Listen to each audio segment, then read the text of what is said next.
महंगाई के इस दौर में जहां पहले ही आम आदमी की कमर टूट चुकी है, वहां अब गरीब के चूल्हे पर भी शबखून मारा जा रहा है। कुदरती गैस के प्रेशर में कमी ने पहले ही घरों के किचन ठंडे कर दिए थे, लेकिन अब जी एलपीजी की कीमतों ने तो जैसे आगे लगा दी। और कराची जैसे शहर में जहां सरकारी निर्ख 225 रुपए है, वहां एलपीजी 450 से 500 रुपए किलो फरोख्त हो रही है।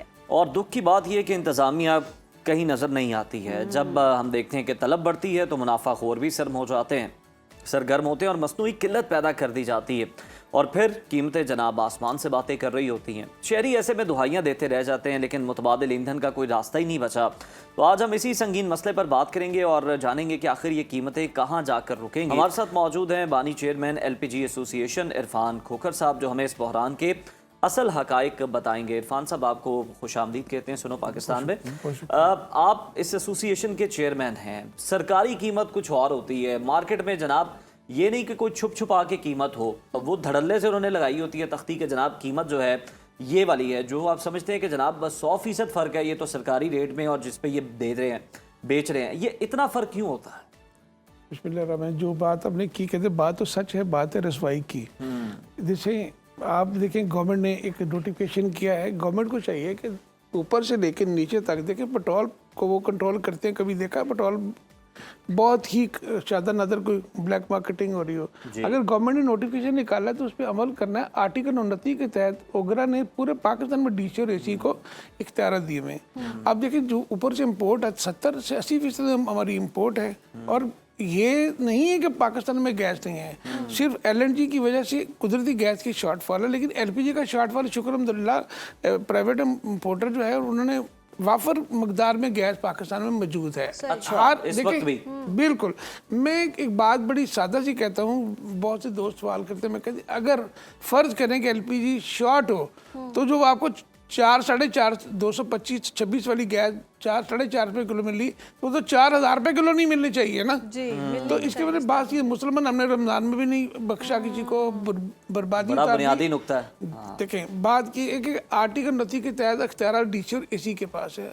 आप बात ये कि उन्होंने प्राइस को मॉनिटर करना है, ऊपर से हिस्सा पेट्रोल को करते हैं, इसी तरह ऊपर से इम्पोर्ट को भी नीचे तक, प्लांट तक और सार्वजनिक तक। देखे ना, ओगरा ऑयल गैस, मेरा ख्याल ऑयल पे ही फोकस है, गैस को भूल गए हैं। सिर्फ पहले हिज्जे पे जोर दिया, दूसरे पे कोई चेक एंड बैलेंस नहीं है। मैं सर उनकी फेवर नहीं करना चाहता। मैं कहता हूँ कि आर्टिकल 29 जब के तहत तमाम 4-5 चीफ सेक्रेटरी के तहत ऑलरेडी तय पाया कि आर्टिकल 29 के तहत इख्तियारात AC और DC के पास होंगे कंप्लीटली, और फरवरी 2027 तक है। बात यह है कि ये सारी जिम्मेदारी, मैं ओगरा की फेवर नहीं करना चाहता, लेकिन मैं आपको हकाइक बता रहा हूँ कि ये जिम्मेदारी असिस्टेंट कमिश्नर और डिप्टी कमिश्नर की है, कि जहाँ से सप्लाई चलती, चेन को मॉनिटर करना उनकी जिम्मेदारी। पीरा इधर क्यों नहीं आ सकती? पीरा क्यों नहीं आ सकती? और इदारे क्यों नहीं इधर आ सकते? पीरा क्या करती है, बाकी इदारे क्या करते हैं, जनाब गरीब दुकानदार को पकड़ते हैं, उसको जुर्माना करते हैं, उसको जेल करते हैं, उसकी FIR करते हैं। देखिए, क्या दुकानदार अपने घर पे गैस पैदा करता है? क्या दुकानदार जो है वो डिस्ट्रीब्यूटर अपने घर में गैस तो पैदा नहीं करता है? कहीं से पैदा होती तो आती है ना। बात ये कि वहां से जब तक सप्लाई, देखो गरीब दुकानदार को पकड़ दकड़ करके ये चोर बाजारी का रास्ता गवर्नमेंट ने खोला हुआ। अब इरफान साहब, ये जो आप सप्लाई चेन की बात कर रहे हैं, हम देखते हैं घरों में गैस अवेलेबल नहीं होती, सारा दिन वैसे ही चूल्हे ठंडे पड़े रहते हैं। फिर जब LPG की तरफ जाने लगते हैं, अब वो भी महंगी हो जाएगी। तो ये सिस्टम किस तरह से सप्लाई चेन जो है, और मिली भगत किसकी है, ना अहली किसकी है, मलबा किस पर डालें ताकि उसको पकड़ा जाए ना दुकानदार को अगर छोड़ भी दें। देखे, मैं फिर कह रहा हूँ कि दुकानदार की जरूरत नहीं है इतनी 200-250 रुपए किलो की ब्लैक मार्केटिंग करनी, ऐसे ही है ना? जरूरत नहीं है। गरीब आदमी सिर्फ कागजी कार्रवाई को, इतने दुकानदार पकड़ लिए, इतने को उन्होंने जेल कर दी, इतने को दुकानें सील कर दी, ये कोई हाल नहीं है। गरीब आदमी की देखिए, कोई आपने कभी सुना कोई ताकतवर बंदे को भी पकड़ा गया हो?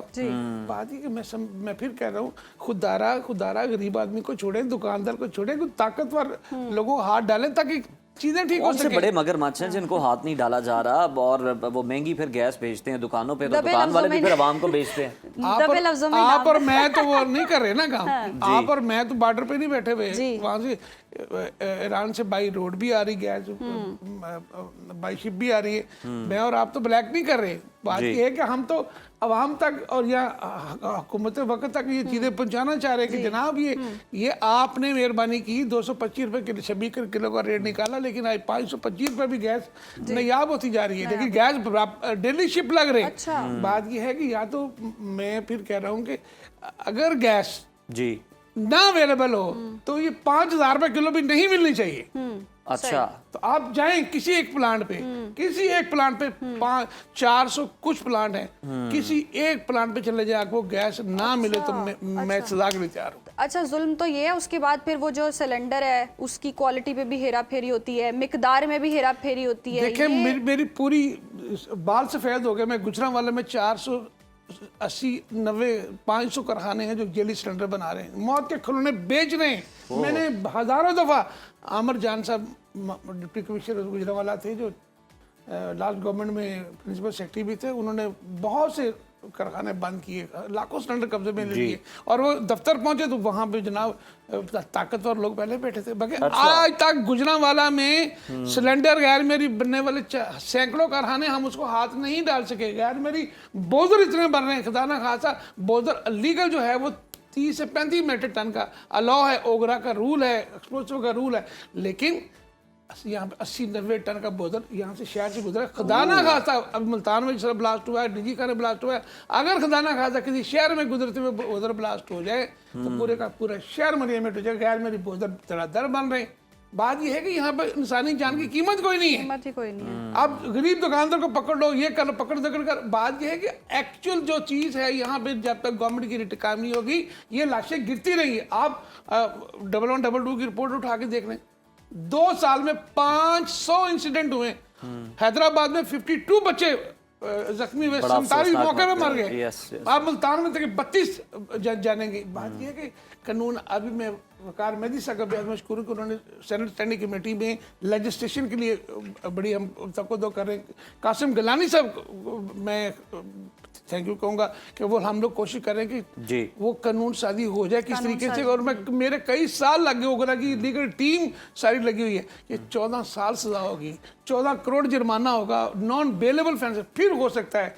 मैंने यहाँ साहब वैसे हम देखते हैं कि खुदा न खास्ता कोई नाखुशगवार वाकया पेश आ जाए, जैसे हैदराबाद का था, लाहौर में भी कुछ वाकयात इस तरह के पेश आए, उसके बाद तो इंतज़ामिया बड़ी एक्टिव होती है। तो ये क्या किसी वाक़े के नाखुशगवार कोई इस तरह का वाकया पेश आए, कोई कीमती जाने चली जाए, इस चीज़ का इंतज़ार कर रहे होते हैं कि हम फिर एक्शन लेंगे? मैं तो फिर कहूँगा या अल्लाह उस वक्त से बचाना किसी हुक्मरान का बच्चा अल्लाह खुदा ना खासी ज़ात में वो अपनी लाश उठाए और फिर कानून साजी। अब कई साल गुजर के मैं लास्ट मीटिंग में था, मुझे अच्छी तरह बोला, मैं लेजिस्लेशन के लिए सेनेट स्टैंडिंग कमेटी में था, तो हम 5 साल ओगरा की टीम ने लेजिस्लेशन के लिए वो पीनल कोड भी अमेंडमेंट के लिए 5वें साल तक चारों सुबह से होकर पहुंचे। नहीं जी आप इस तरह करें, इसको अपने कानून बनाएं, वो पीनल कोड नहीं बनेगा। सेनेटर साहिबा थी वो, फिर अब दोबारा सेनेटर वकार मेहदी साहब की मैं बहुत शुक्रिया। चलिए ये इरफान साहब सेफ्टी तो है, इस पर काम भी हो रहा है और वो शख्सियात जिनका आप नाम ले रहे हैं वो भी कर रही हैं, बड़ी अच्छी बात है, क्रेडिट देते हैं। लेकिन सर पहले देखें ना कि घरों में गैस मुयस्सर होती थी, अब गैस मुयस्सर नहीं थी तो मुतबादिल ये था कि लोग बाहर से सिलेंडर भरवा लेते थे उठा के LPG के, लेकिन अब वो भी महंगी है। अब क्या मुतबादिल है? ऐसा तो कुछ भी नहीं है। तो किस तरह से लोगों ने अपना खाना पकाने का काम जलाएं, कोई वो जो होता है ना अपने तंदूर लगाएं, अब क्या यही उस पुराने दौर में वापस चले जाएं? से मैं फिर कहूँगा तो 600 अरब रुपया ये दोनों कंपनियां मकरूज हैं, SNPPL SHTC, 600 अरब रुपए की। अब एक मैं आपको आपके प्रोग्राम के तौर से बताऊं, आपको बगैर रीडिंग का बिल आया करेगा। अच्छा, आपके घर में गैस नहीं आएगी लेकिन बगैर रीडिंग का बिल आएगा। अब RLG जो उन्होंने सौदे की वजह सारा जो अरबों रुपए का जो चोरी चिकारी है वो अवाम को पे करनी पड़ेगी। आप ये पाकिस्तान एक दुनिया का बाद मुल्क होगा रीडिंग के, ये वही वाली बात है ना, बिजली आए ना आए, गैस आए ना आए, बिल आएगा ही आएगा, और बिल अवाम के हिस्से ऐसा आएगा आपको। तो अब तो सुना था कि जो मीटर हैं वो लगनी RLNG वाले हैं, तो क्या वो इतनी वाफर है कि वो तो घरों में दी जा सके? मैं फिर ये अर्ज कर रहा हूँ कि आप अपने मीटर तार के फेंकेंगे। हाँ। ये जितनी चोरी चिकारी 600 अरब रुपए की दोनों कंपनियां डिफॉल्ट कर चुकी, 100 अरब से जायद हर साल का खसारा है जो चोरी चिकारी होती है। सही। अच्छा, जो यूएफजी अब समय वो चोरी चिकारी पाइपलाइनें पुरानी हो चुकी हैं, कुछ डायरेक्ट ही बहुत से ऐसे सिंध जैसे इलाके हमारे डायरेक्टली चोरी होती है अरबों रुपए की, और वो हम पे करते हैं। हम एक वक्त आएगा आपके पास सिर्फ और सिर्फ एक एलपीजी फ्यूल होगा, वो जो सस्ता तरीन होगा, अगर उस पर गवर्नमेंट अमल कर ले तो गवर्नमेंट अगर नोटिफिकेशन निकालती उसकी जुबान, लेकिन खुदारा मैं कहूँगा इस दुकानदारों के एलपीजी की वालों के डिस्ट्रीब्यूटर की जान छूट दे। ये जो जगह जगह पे मौत के खिलौने बिक रहे हैं, शालो मार्केट बिक रहे हैं, होलसेल और हार्डवेयर दुकानों में सेंटर सेल नहीं होना चाहिए। कानून साजी करें। बहुत शुक्रिया इरफान साहब आपके वक्त